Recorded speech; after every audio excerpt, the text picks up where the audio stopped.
I must confess that it was with a sense of some disappointment and even foreboding that I listened to the introductory observations with which the Honourable Finance Minister prefaced this year's budget presentation. Disappointment that his interpretation of last year's performance of the 10th Parliament was so one-sided that it evinced the very intransigence and want of flexibility in national interest that it sought to berate in office.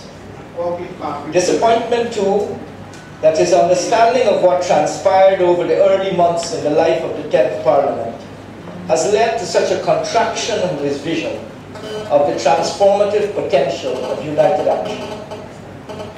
I choose to believe, perhaps in an excess of generosity, that it has been his own disappointment in the dashing of his higher hopes that has led to the reduced expectations we find in this year's prefatory reflections.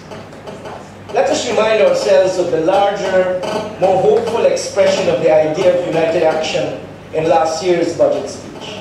And I quote, "The political configuration that emerged from the 2011 elections, whereby the party in government does not hold a clear legislative majority, is a domestic novelty even in similar situations have been experienced by other democracies the world over.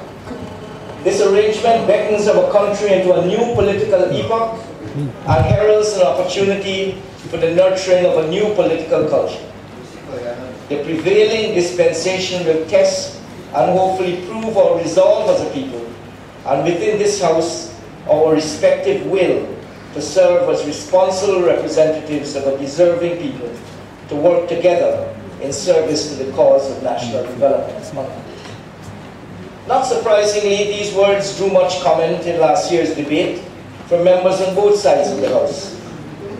To appreciate what I've called the Honourable Minister's contraction of vision, set these words alongside those that seek to speak to this idea in this year's presentation. The vituperative, tendentious paragraph condemning, quote, "the veritable plethora of examples of parliamentary action occasioned at the behest of the opposition's one-seat majority," unquote, has already drawn comment from my colleagues on this side. I say only, the Honourable Minister should not have expected so much so soon. In answer to the theme, "Overcoming Challenges Together, Accelerating Gains for Ghana," and listening to the unfolding debate, I'm strengthened in the belief that the most crucial challenge we face in this House and in the nation is a challenge to forge the togetherness required to confront the challenges of development. We will not overcome challenges together until we confront and overcome the challenge of togetherness itself. It is the prior challenge. Before I attempt to address some of the policy and operational issues surrounding the low-carbon development strategy, and then the mining and agricultural sectors, it would be useful to look briefly at the fundamental principles relating to land use policy and the management of natural resources. Budget 2013 gives primacy of place to the multidimensional low-carbon development strategy. In Section B, Paragraph 4.2, it's referred to as the paradigm overarching policy framework. Intended as it is to serve as that overarching policy framework, the strategy must be informed by and predicated on an integrated approach to land use management with the following objectives: to ensure avoided deforestation and degradation, to guarantee the provision of ecosystem services, to promote the responsible exploitation of natural resources, to invest in the creation and promotion of enterprises which have a low carbon footprint, to ensure the conservation of biodiversity, and to ensure inclusive and sustained development for the benefit of all citizens and future generations. For such an integrated approach to land use planning and effective implementation of the low carbon development strategy, an absolute prerequisite is transparent dialogue and ongoing discussions at all levels so that communities, regions, public and private sectors are informed and have their perspectives and expectations taken on board. The parliamentary opposition must be engaged in an ongoing way by the government in free and frank dialogue and discussions on the evolution and implementation of the strategy. This should be done through the sector committees of this National Assembly, and I would suggest, given the centrality of the strategy, a special select committee on the low carbon development strategy. The outcome of such dialogue and negotiation must reflect the nation's interests and the will of the people. After all, Mr. Speaker, land, including maritime assets and airspace, is the national patrimony, and use of these resources must of necessity generate confidence among citizens rather than promote fear, well-grounded or not, that Guyana is being taken over by foreigners or that corrupt and discriminatory practices dictate how land is allocated and resources managed. Before I leave the issue of land use, allow me to quote from the December 2012 summary of the report of the Development of Land Use Planning Project, entitled Guyana National Land Use Plan. On page 5 of the report, this is a document, a summary report of the Development of Land Use Planning Project, the DLUPP. It's been circulated by the Lands and Surveys Commission. On page 5 of the report, under the head Legal and Institutional Issues, it says this: a legislative review of laws and regulations related to land use planning found that 1. Land use planning is the subject of obsolete legislation that neither reflects contemporary planning practice nor meets the needs of Guyana, and that Guyana is in dire need of comprehensive new land use planning legislation. The development of a national intersectoral land use planning system is an obligation under the MOU with the Government of Norway as part of the RED Plus process in pursuing the LCDS. An institutional review concluded that the institutional framework is dysfunctional, largely due to ad hoc sectoral legislation rather than legislation to policy. The regulatory and institutional framework is inadequate, with missing policies and coordination, as well as duplicated regulatory responsibilities. Control over land use is highly centralized and politicized. GLSC is empowered rather than required to do things. It is not guided by strategic level performance measures, has struggled to achieve financial sustainability, and has weak enforcement, giving scope for institutional strengthening and performance improvement. Coordination and communication between government agencies is not formalized or effective, and the existence of special interest agencies such as the MMA further complicates matters. All stakeholders seem dissatisfied with the current arrangements, but there is no existing model from elsewhere that fits Guyana's needs. Mr. Speaker, the Budget 2013 speech is replete with the arithmetical wizardry, not to say legerdemain, for which the gifted Honorable Finance Minister has earned a well-deserved reputation. What is missing, Mr. Speaker, is a strategic exposition of the increasing problems in key areas, such as the chronically underperforming sugar and electricity sectors. Instead, there is the impression of trying to plug holes rather than developing and implementing rationalized route maps to provide long-term development. There is no overall sense of the Ministry of Finance developing and rationalizing options, selecting best options according to clearly articulated criteria, and then proposing priorities. If we were following an agreed strategic plan, and especially one that was reflective of an integrated approach to development, the Minister should have been reporting on deliverables that ought to have been targets for 2012, the actual performance against these targets, explanations for surpluses or shortfalls, and the rationale for adjustments that would have to be made in 2013, thus providing justification for the 2013 estimate estimates of expenditure. In the absence of such a systematic approach, Mr. Speaker, there is a danger of incoherence, in the sense that proposals in some sectors operate directly against other sectors or intentions. This is nowhere more evident than in the competing interest for land required by investors for mega agricultural projects in the intermediate savannas, the Kanji Basin, and the Rupert. The Ministry of Agriculture currently assesses the feasibility of a project, but land allocation is the preserve of the Ministry of Natural Resources, creating an impasse that is frustrating to local and overseas investors. The inherent conflict in the forestry and mining sectors is a legacy of not having a land use policy. It's now being tidied up, I understand, so that logging concessions were awarded without recognizing that the GGMC had already given out mining permits in the same concessions.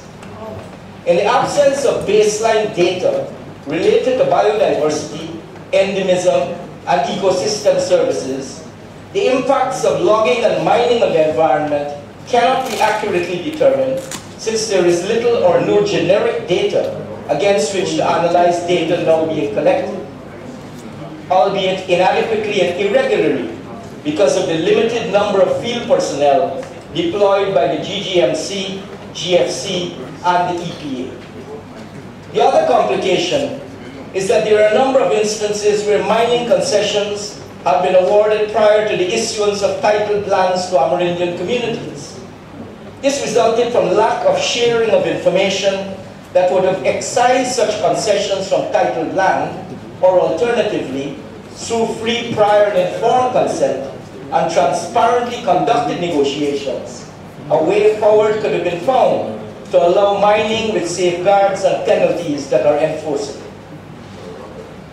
While I have some ideological sympathy with the rhetorical insistence that the funds from Norway are payment for services and not development aid, it has to be said that in the absence of a commercial contract, the current arrangement is vulnerable to changing politics in Oslo, and the Honourable Minister of Finance should exercise caution in treating the Norwegian money as if its flow is under his control.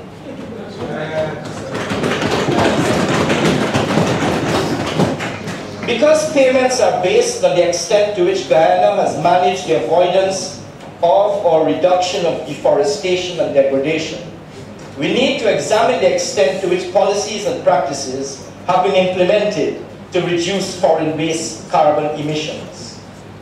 And here I wish to make the point that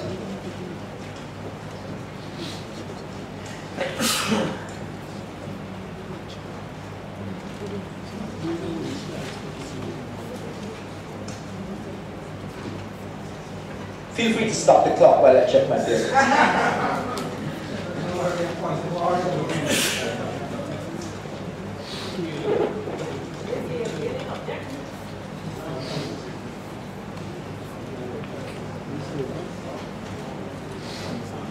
Here I wish to make the point that we need information, Mr. Speaker, on what the actual acreage is that will be flooded to form the reservoir of the Myla Falls hydropower plant. Will the area be debushed and the trees taken out of the reservoir area?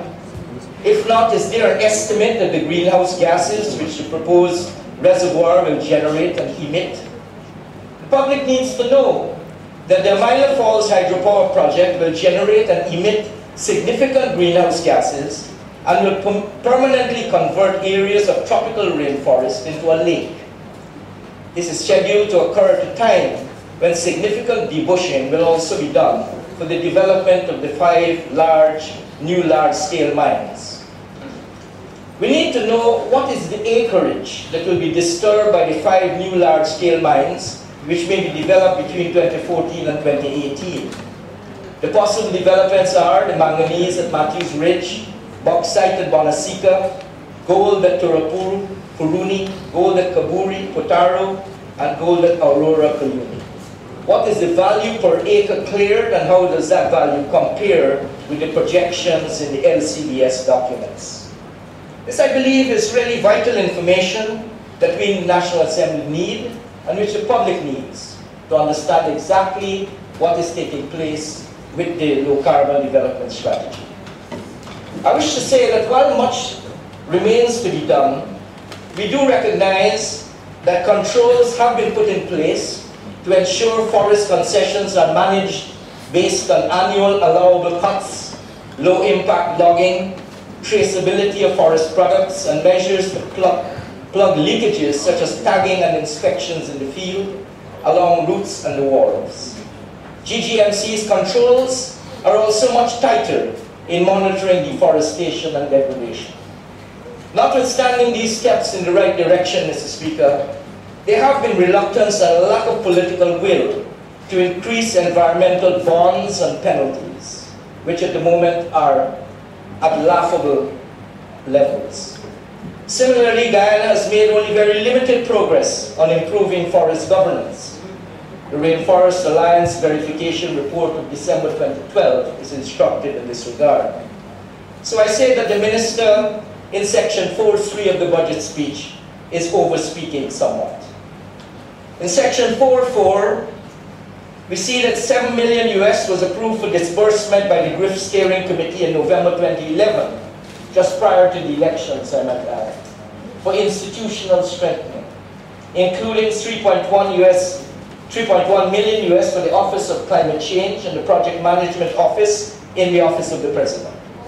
As far as I'm aware, and can be corrected if I'm in error, no accounts have been audited and publicized about how this money has been spent. Contrary to the Norway-Guyana MOU, full disclosure about these expenditures are not available on the LCDS website. Only $625,000 to $650,000 US of the Amerindian Development Fund segment has been approved for GRIF spending for 25 to 27 villages at $25,000 US each. The full project cost of $6 million US depends on preparation of the as yet unwritten full proposal by the Office of Climate Change and the delivery partner UNDP. Credit should be given to the Ministry of Amerindian Affairs for aiding the development of the Community Development Plans, the CDPs, in almost all the Amerindian villages and communities, apparently using monies from the Consolidated Fund rather than donor fund. Unfortunately, the CDPs are not in the public domain, so their quality cannot be independently checked. But this is a step in the right direction. Mr. Speaker, weaknesses in integrated planning aside, there is little or no correlation between outputs from enterprises and availability of markets, logistics, and quality assurance. Nor is account being taken of the capacity of target communities to absorb the volume of funding available from the Amerindian Development Fund, the 1% of the 5% royalty received by GGMC and paid over to the Ministry of Amerindian Affairs for allocation to non-mining Amerindian communities, and for projects in Amerindian communities funded by the public sector. This is the Ministry of Education, Ministry of Agriculture, Ministry of Health, Ministry of Works, and local government. And these are based on allocations from the budget. There needs to be a degree of devolution and decentralization with adequate governance systems to ensure transparency, equitable access, and accountability. The State Planning Secretariat needs to be re-energized and adequately staffed, and capacity needs to be built at the local levels to ensure, as far as possible, seamless integration of local, regional, and national strategic plans. I turn now to mining. The unprecedented growth of the mining sector led by the surge in gold production brings with it new challenges. The websites of some of the exploration companies operating in Guyana set out information on resources and reserves of gold within their respective license areas. Between 10 to 20 million ounces of gold reserves are estimated to be located collectively on licensed areas in Guyana. Between 2014 and 2016, there is hope for the development of large-scale gold mines at Aurora on the Cuyuni River, Toroparu on the Upper Puruni, and in the Potaro area near Kabuli. At the same time, there is hope of the development of a manganese mine at Matthews Ridge, and a new bauxite mine in Montesica on the lower Essequibo River. There's also advanced exploration on uranium property in the mid-Bazaluni. Each of these developments is estimated to be as large as the Omai gold mine was. What are the implications?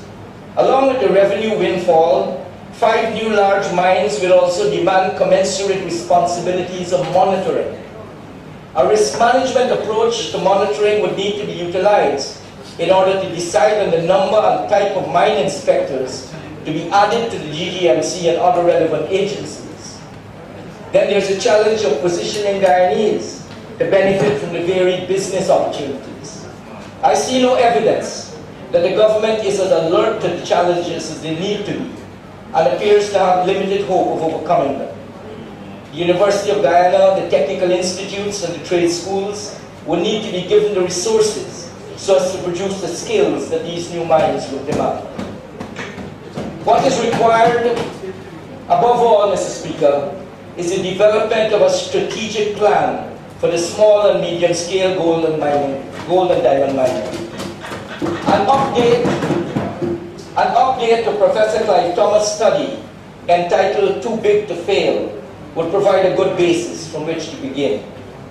The production of over 400,000 ounces of gold annually by the small and medium-scale miners raises the question of the exhaustion of these finite resources. Will the resources last for 10 or 20 more years? We should ensure titling of selected hinterland mining communities. Many interior mining settlements are still classified as unorganized. Miners have settled in areas like Kurupung, Ibaimadai, Mali, and Isano, and they should be granted long-term residential and business titles. The orderly development of the small and medium-scale gold and diamond mining sector must proceed on the basis of economic, scientific, and technical facts. We are prepared to hand over the APNU manifesto that deals with the types of studies that are necessary. There needs to be a review of the outcomes of government policy of allowing Amerindian village lands to be extended to cover lands currently held by miners.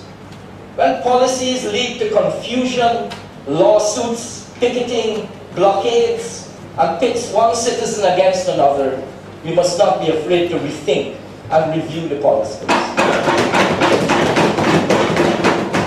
The present windfall described so fulsomely in Budget 2013 means that the coffers of the GGMC are sufficiently bloated to release funds for the training for women miners to promote and advance gender equity.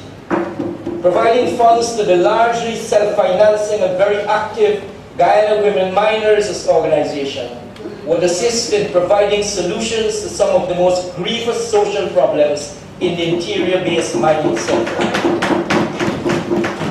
I noticed in a report from the Stabroek News of March 24, 2013, that the women miners are hoping to establish a home to deal with people trafficked, and they're hoping to build such a home in Bartica.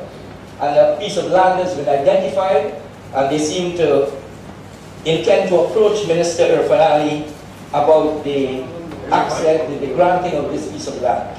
I want to urge from this side of the House that Minister Irfan recognize the invaluable work being done by the Women Miners Association and assist them in this noble effort to construct a home in Bartica for the young sisters who have been trafficked in the mining areas. There should on the whole be better provision, better facilities for women working in or visiting the interior. This includes toilets as well as transportation. Roads should be good enough to allow minibus passenger services to be in operation. Mine workers and citizens working or doing business in the hinterland riding to the interior, sitting atop of fuel drums or ration boxes, must be discontinued for safety and for human dignity. Only Sunday we got news of a ghastly accident where 4 people died when a truck in the interior, where they were traveling on crates and boxes, overturned. And we want to, from this side of the House, and I'm sure from all sides of the House, to send our sympathy to the relatives of those who perished in that accident. But we must take steps to ensure that this mode of travel be put an end to. It would be mean-spirited, Mr. Speaker, not to commend my friend of long standing, the Honourable Prime Minister, and the GGMC for the performance improvements over the last 5 years, and for winning the award of ISO certification to the Land Management Department of the GGMC. I also wish to commend the GGMC for winning the Public Sector Award for Excellence issued by the Georgetown Chamber of Commerce in 2011. We encourage the Honourable Minister of Natural Resources to continue the performance improvements won by the Honourable Prime Minister. We should work, Mr. Speaker, to ensure that all miners are treated fairly, whether they are Brazilians, Canadians, Russians, Chinese, Americans, or Guyanese. When Guyanese, notoriously hospitable as we are known to be, seem antagonistic to strangers in our midst, is when we are made to feel like second-class citizens in our own country, deprived of fair and equitable access to our own resources, even of the right to work. Blunders such as discriminating against Guyanese workers by agreement cannot be answered by accusations of xenophobia and even racism. GGMC and the relevant agencies must continue and improve technical assistance programs to miners to help local miners improve recovery systems, environment management, and exploration methods. Given the expanding needs in the sector, these programs should be stronger than the Ministry of Agriculture Extension program. Consideration must be given to determining the right time for the miners to use improved recovery methods on every operation using excavators. The current sluice box systems cannot give greater than 40% recovery for the grain size of gold being mined by these operators. Improved systems would give over 85% recovery, and such systems cost the same as an excavator. Incentives must be put in place to ensure that the equipment is as readily available to the miner as the excavator is. I turn now specifically to the gold sector. Sections 4, 18, and 19 of the budget. Unlike Norway with its gas and petroleum reserves, Guyana has taken no steps to use the windfall of high prices for gold to create a natural resources wealth fund. Why not? The income from the gold declared to the Gold Board in 2012 must have exceeded 416,000 ounces, which at $1,500 an ounce amounts to 624 million US. Of this, the Gold Board revenue is 7%. Of this income, 1% is to be returned by law to the Amerindians. What has the 624 million US, what has the 624 million US been spent on, which is durable for the development of Guyana? I am perfectly happy, as I always am, to be corrected where I appear. Should some of this windfall not be used, Mr. Speaker, to develop the infrastructure necessary to provide for settled and viable communities in the mining districts, as well as for development of alternative economic enterprises based on food self-sufficiency, competitive market access for agricultural products, tourism, mineral processing, and availability of sustainable means of power generation, hydro, wind, and photovoltaics? I want to quote from a document that came out of the Conference of Parliamericas held in Bogota, Colombia, on parliaments and extractive industries. And they have some recommendations for parliaments in countries with natural resources. They say this: all parliaments should seek to update legislation governing extractive industries based on environmental impacts, the return of the expected benefits, and sustainable development criteria. Parliament should ensure the transparency of all processes associated with extractive industries in conformity with national interests and social welfare. Parliament should strengthen mechanisms used to disseminate information and report on regulations governing extractive industries, especially on concessions and contracts involving the national wealth. Parliament should strive to standardize control and legislative criteria applicable to extractive industries. Parliament should assess procedures so that control and oversight functions make a significant contribution to the fight against corruption. In so doing, they should demand full cooperation from the executive and other government agencies. On the issue of the wealth garnered from natural resources from extractive activities, the group recommends 1. Using a portion of the revenues raised from extractive activities to diversify the production matrix with a view to consolidating sustainable economic sectors. 2. Advancing the processes of decentralization, autonomy, and territorial organization, all of which are essential for improving public administration. 3. Further strengthening participatory processes for budget formulation, transparency and accountability at all levels of government. Discussing income distribution formulas, considering equity criteria that will ensure equal opportunity. Considering the creation of a stabilization fund using revenues raised from extractive industries to overcome contingencies. Those are some of the recommendations coming out of the Bogota workshop that our own Parliament can, I think, pay keen attention. Mr. Chairman, the polarization between the medium-scale miners represented by the GGDMA and the small-scale miners has exacerbated a fundamental contradiction in the sector. Attempts to organize the small-scale miners into syndicates for trading, access to credit, and use of technologically and environmentally friendly technologies have been half-hearted and subject to political direction rather than being driven by the sustained efforts of the GGMC, its board, and in collaboration with the GGDMA, syndicates, commercial banks, and equipment suppliers. I'll say briefly on the question of bauxite, because I'm running out of time. Questions need to be raised, Mr. Speaker, about the beneficial occupation of the bauxite resources and the reserves by BOSAI and by RUSAL.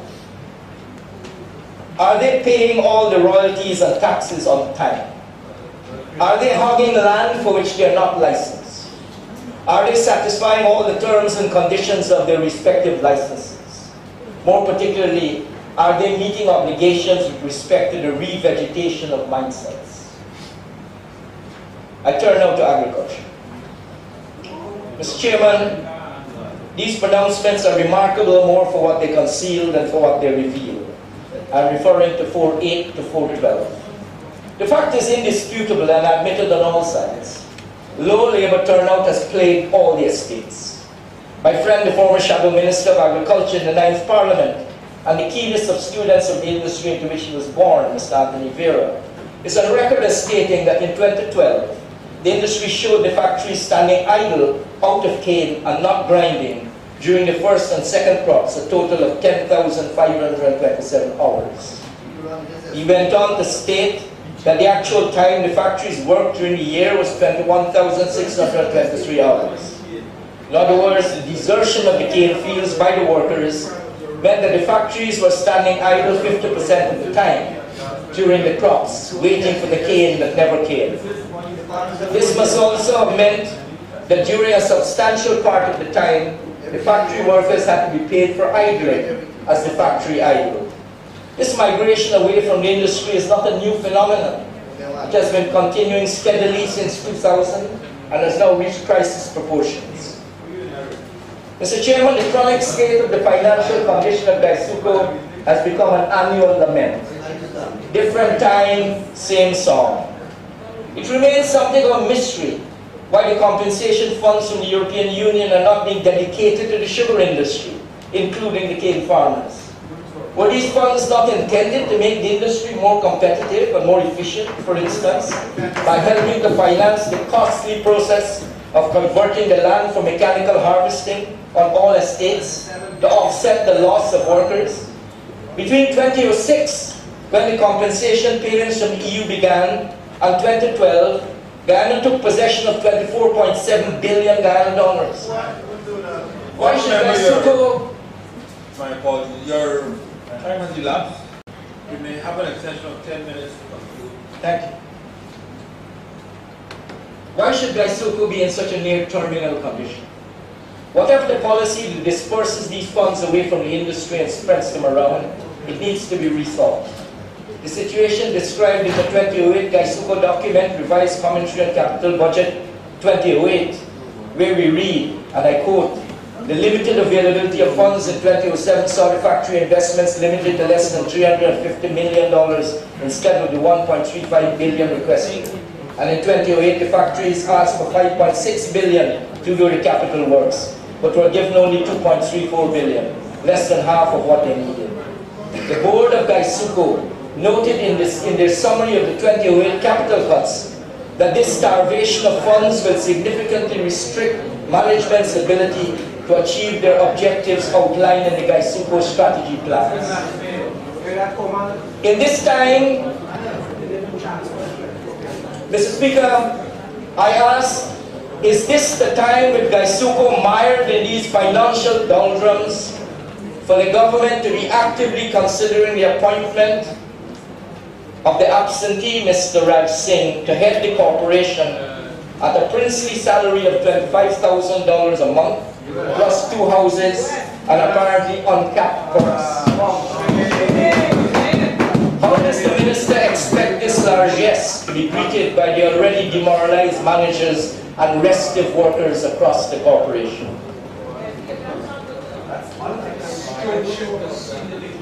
Speaking on the issue of sugar in last year's budget, I said this: all verifiable indications in the industry point not to recovery but to continuing decline. I said then and I say again that the sugar industry, for all the well-known reasons, remains of properly enduring importance to this nation. In the face of this seemingly unstoppable decline, I call again, as I did in my budget presentation last year, for the establishment of a special select committee to conduct public hearings into Gaisuko. Mr. Chairman, subsidy of a vital industry can become necessary for a period. It must, however, be subject to the oversight of the body that votes the funds. All plans must be reviewed and defended. Failure to meet targets must be explained. Let us draw on all of our domestic expertise, bar none.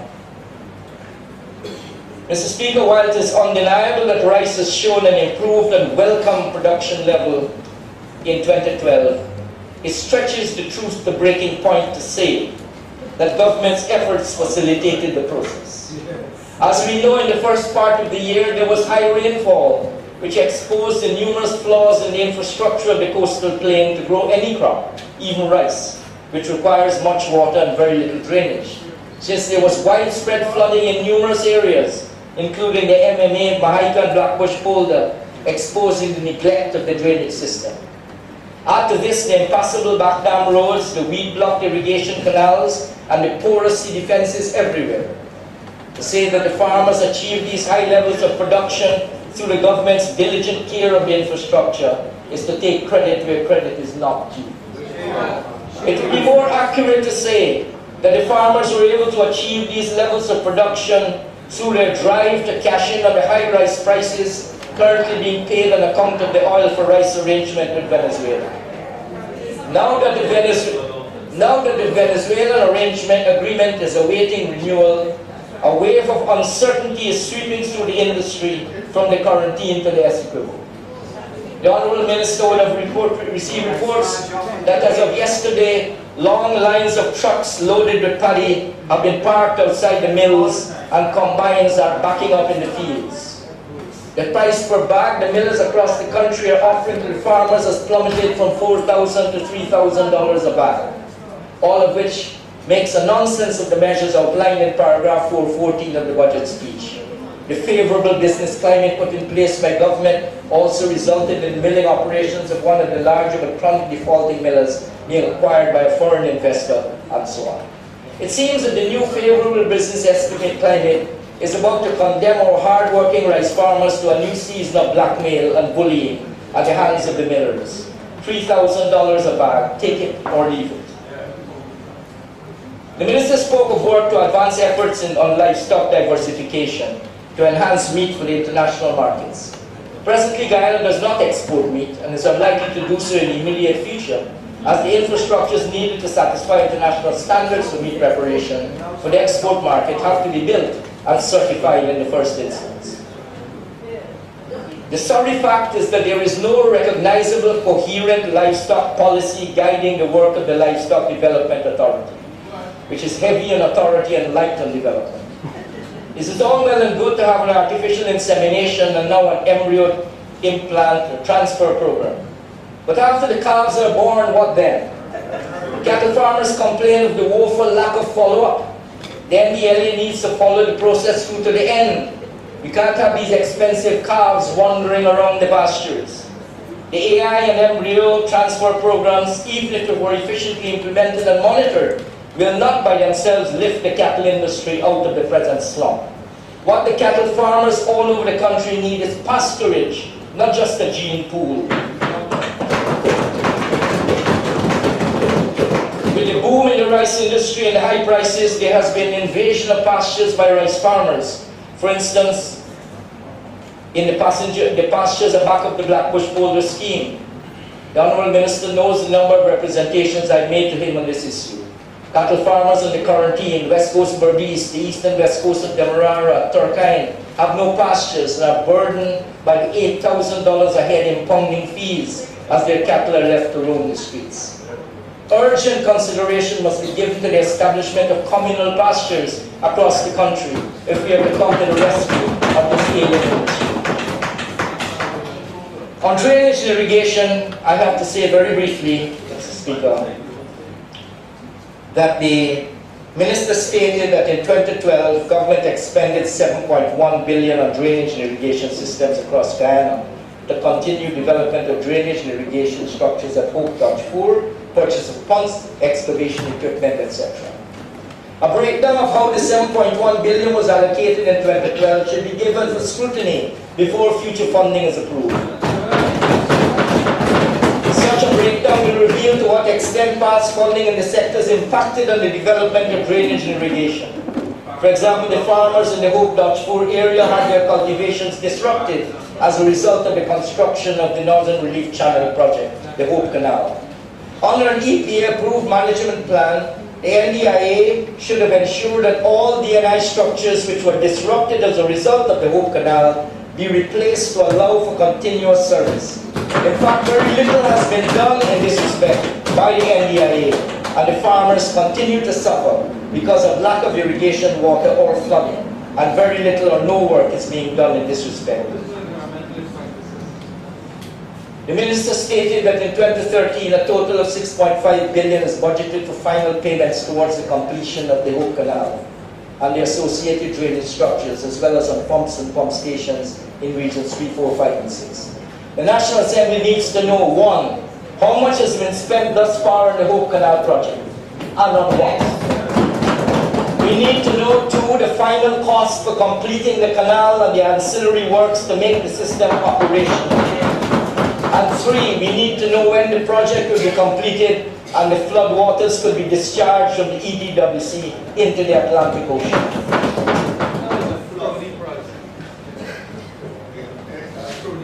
Mr. Speaker, the Hope Canal project is being executed under 3 contracts comprising the head regulator, a road bridge, a sluice across the sea defence, and excavation of 10-kilometre-long canal on the Fort's account by the NDIA.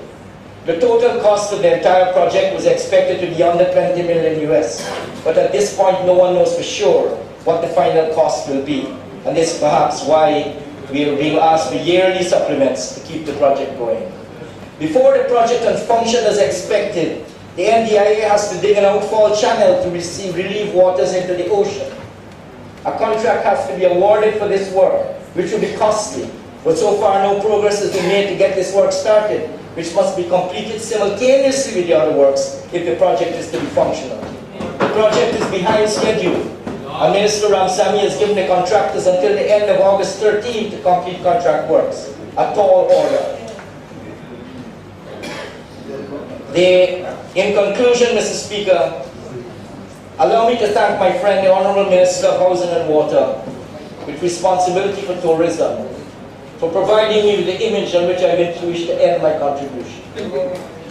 No, not his invitation to dream, but something altogether less exalted. His brandishing of an empty glass, for which he was duly rebuked by the Honorable Deputy Speaker. Thinking of the debate these past days and nights, my mind has gone to that empty glass. Think of Budget 13 as a half-full glass of water. Its defenders on the other side have outdone one another in ingenuity and eloquence to argue that the half-full glass is full to the brim, even to overflowing. A few of our members on this side, in understandable repudiation, have argued that no, the half glass full is empty, bone dry.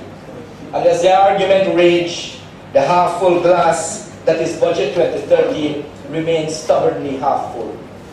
It seems to me that if we are to combine our energies, Mr. Speaker, to filling the glass, we should begin by accepting all round that the glass is half full, not full to overflowing, not empty and bone dry, just a half full glass. This would be for me a beginning of togetherness, an essential togetherness of perception. If we cannot agree on what there is, Mr. Speaker, how can we expect to agree on what will be and what ought to be? And as we argue, full of passionate conviction on all sides, the most crucial and necessary task of constructing an architecture of national unity disappears over the horizon, a task for tomorrow, if tomorrow ever comes. I conclude today with the words I concluded with a year ago, and perhaps I will have to conclude with them again a year from now. It is for us in this Honourable House, Mr. Speaker, to decide whether we move forward together in conditions of mutual respect and united in our love of country, or whether we continue to make our people the victims of our own failure to bring an end to political hostilities. In this new dispensation, there must be no place for the white flag of surrender. As we go forward, let the spirit of compromise prevail. Let each side of this Honourable House treat respectfully with the convictions and aspirations of the other side, especially when we most disagree. Let us find accommodations where they can be found. Once more, Mr. Speaker, I so urge. It is a modest enough beginning, but a small and necessary step on a long journey. Thank you.